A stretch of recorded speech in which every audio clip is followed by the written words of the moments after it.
প্রিয় শিক্ষার্থীবৃন্দ, আশা করি তোমরা সবাই ভালো আছো, সুস্থ আছো এবং সরকারি হরঙ্গা কলেজ কর্তৃক আয়োজিত অনলাইন ক্লাসের মাধ্যমে আমাদের সাথে যুক্ত আছো। বিবিএ অনার্স প্রথম বর্ষের ব্যবস্থাপনা বিভাগের শিক্ষার্থীদের আমন্ত্রণ জানাচ্ছি আজকের এই অনলাইন ক্লাসটি উপভোগ করার জন্য।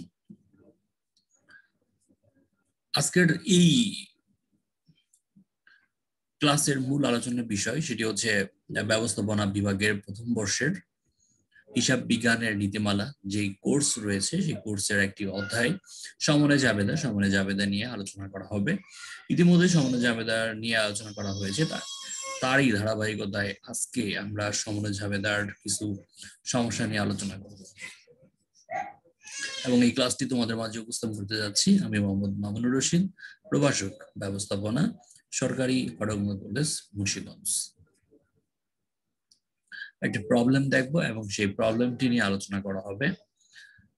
Pass the adjusting entries in the book of Kabir company at December 31, 2015। 2015 সালের 31 ডিসেম্বর কবির কোম্পানির হিসাবের বইতে অ্যাডজাস্টিং এন্ট্রি গুলো অন্তর্ভুক্ত করতে হবে। তো যেই এন্ট্রি গুলো রয়েছে, প্রথম যে এন্ট্রি সেটি হচ্ছে এন্ডিং ইনভেন্টরি ওয়াজ ভ্যালুড এট টাকা 30,000। সমাপনী মজুদ পণ্যের মূল্য হচ্ছে 30,000 টাকা। 2 নম্বর, ডেপ্রিসিয়েশন অন ইকুইপমেন্ট টাকা 1,000। সম্পত্তির উপর অবচয়ের পরিমাণ হচ্ছে 1,000 টাকা। ইন্টারেস্ট অন নোট পেয়েবল টাকা 2,000। নোট পেয়েবলের উপর ইন্টারেস্টের পরিমাণ হচ্ছে 2,000 টাকা। Wages paid for machine installation টাকা 5,000 were included in wages। অর্থাৎ একটি মেশিন সংস্থাপন ব্যয় বাবদ 5,000 টাকা পরিশোধ করা হয়েছে, যেটি মজুরি হিসাব নামে অন্তর্ভুক্ত রয়েছে। মার্চেন্ডাইজ ডেস্ট্রয়েড বাই ফায়ার টাকা 4,000। মজুদ পণ্য আগুনে পুড়ে গেছে অথবা আগুনে বিনষ্ট পণ্য পরিমাণ হচ্ছে 4,000 টাকা। সেলস উইদাউট প্রফিট টাকা 5,000। বিনা লাভে বা মুনাফাবিহীন বিক্রয়, সেই বিক্রয় পরিমাণ হচ্ছে 5,000 টাকা। এবং সর্বশেষ যে এন্ট্রিটি সেটি হচ্ছে আর্নার্ড কমিশন, অনুপার্জিত কমিশন টাকা 6,000 হ্যাজ বিন আর্নড। এই অনুপার্জিত কমিশন অর্জিত হয়েছে। এটার আমরা কি করব, এবার জার্নাল এন্ট্রি দিব। তো জার্নাল এন্ট্রির জন্য আমাদের প্রথমে একটি সব কাটতে হবে। আমরা জার্নাল এন্ট্রিজ জন্য আমরা জানি 5 কলাম বিশিষ্ট একটি ঘর হয়।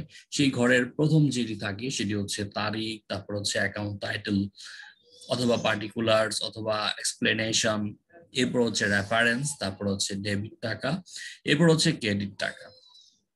ডেট যে কলাম, সেই কলামে আমরা তারিখটি লিখব।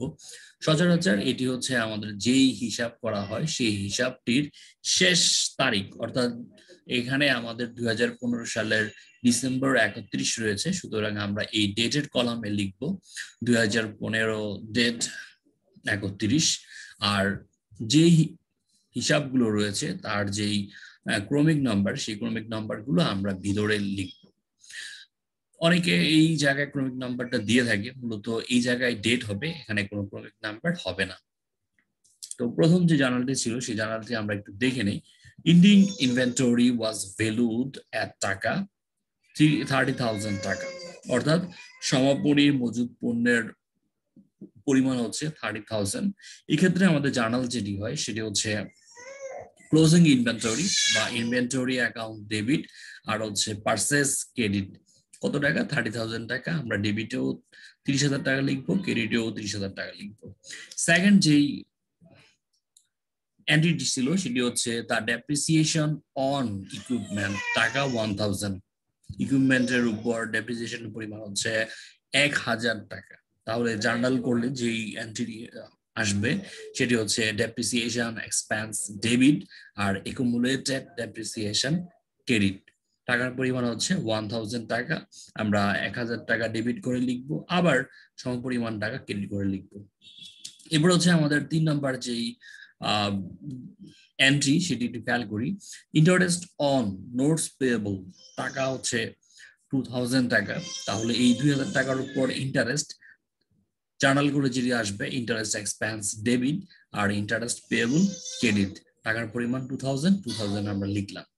এরপর হচ্ছে আমাদের 4 number wages paid for machine installation, টাকা 5000, অর্থাৎ মেশিন সংস্থাপন বাবদ 5000 টাকা মজুরি প্রদান করা হয়েছিল, কিন্তু সেটা মজুরির মধ্যে অন্তর্ভুক্ত রয়েছে। আমরা জানি একটি মেশিন ক্রয় থেকে শুরু করে সেটা সংস্থাপন পর্যন্ত যা যা খরচ হয় সবগুলোই ওই মেশিন খরচ নামেই হিসাব লেখা হয়। তাহলে actually wages paid for machine installation টাকা 5000, এটাকে যদি জার্নাল করতাম জার্নালটা এমন হতো মেশিন অ্যাকাউন্ট ডেবিট আর হচ্ছে ক্যাশ ক্রেডিট, কিন্তু এই মেশিন নাম না লিখে এটা লেখা হয়েছে কি নামে? ওয়েজেস নামে। তাহলে ওয়েজেস যে লেখা হলো সেটি কিন্তু ভুল লেখা হয়েছে, তাহলে এই ওয়েজেসটাকে বাদ দিতে হবে, এই জন্য ওয়েজেসটাকে আমরা ক্রেডিট করে দিব। আর যেটা সঠিক হবে সেটা হচ্ছে মেশিন হিসাব ডেবিট, আর ওয়েজেস যেহেতু এটা আগে ডেবিট করা হয়েছিল এখন এটা হয়ে যাবে ক্রেডিট। তাহলে মেশিন অ্যাকাউন্ট 5000 টাকা আর ওয়েজেস অ্যাকাউন্ট 5000 টাকা। এরপর আমাদের পরবর্তী যেই এন্ট্রিটি মার্চেন্টাইজ ডেস্ট্রয়েড বাই ফায়ার, টাকা 4000, অর্থাৎ আগুনে বিনষ্ট পণ্য পরিমাণ হচ্ছে 4000 টাকা। আগুনে মার্চেন্টাইজ ক্ষতিগ্রস্ত হয়েছে, সেক্ষেত্রে এই আগুনে বিনষ্ট পণ্য মার্চেন্টাইজ ডেস্ট্রয়েড বাই ফায়ার অথবা ফায়ার ডেস্ট্রয়েড মার্চেন্টাইজ ডেবিট আর হচ্ছে পারচেজ ক্রেডিট। তারপরে যেটি সেটা হচ্ছে সেলস উইদাউট প্রফিট, টাকা হচ্ছে 5000। সেলস করা হয় উইদাউট প্রফিট, বিনা লাভে অথবা মুনাফাবিহীন বিক্রয়।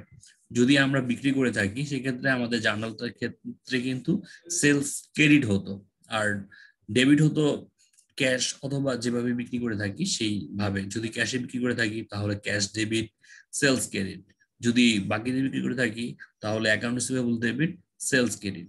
আর এখানে আমি যেই দামে ক্রয় করলাম ঠিক সেই দামে বিক্রি করলাম, এই জন্য আমাদের জার্নালটি হবে সেলস যে ক্রেডিট ছিল সেলস হয়ে যাবে ডেবিট।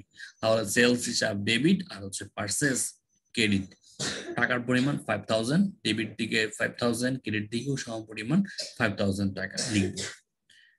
এরপর হচ্ছে আর্নড কমিশন, টাকা হচ্ছে 6000 হ্যাজ বিন আর্নড, অনুপার্জিত কমিশন 6000 টাকা অর্জিত হয়েছে।